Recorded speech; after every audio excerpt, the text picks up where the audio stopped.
పురశ్చరణ. పురశ్చరణ అంటే మనం చెప్పుకున్నటువంటి మంత్రాన్ని బాగా జపం చేయటం. నిర్ణీతమైనటువంటి సమయంలో మనం ఆ మంత్రాన్ని ఎంత గట్టిగా చేయగలిగితే అంత గట్టిగా, ఎన్ని వేలు చేయగలిగితే రోజుకి అన్ని వేలు, అలా జపం చేయటాన్నే పురశ్చరణ అంటారు. గురువుగారి దగ్గర మంత్రం చెప్పుకుని కొంతకాలం మనం ఈ మంత్రాన్ని జపం చేసిన తర్వాత పురశ్చరణ అని పెట్టుకుంటాం.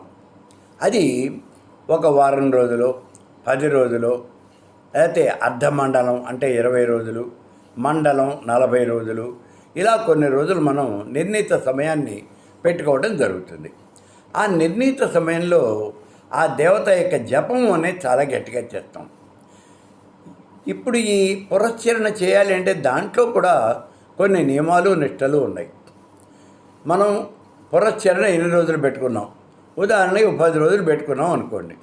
ఈ 10 రోజులు కూడా ముందు మనం ఎవరితోనూ మాట్లాడకూడదు, బయటికి వెళ్ళకూడదు, ఏ పని చేయటానికి మనం ఏ పని కోసం కూడా బయటికి వెళ్ళకూడదు, మనం ఇంట్లోనే ఉండాలి.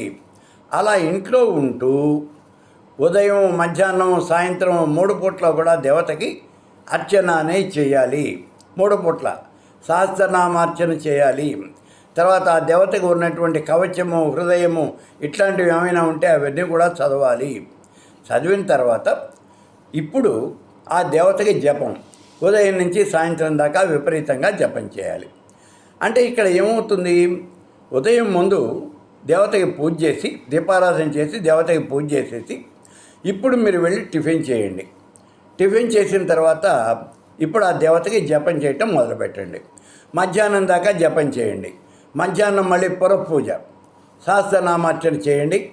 3 పూట్ల కొబ్బరికాయ కొట్టండి. 3 పూట్ల కొబ్బరికాయ కొట్టండి.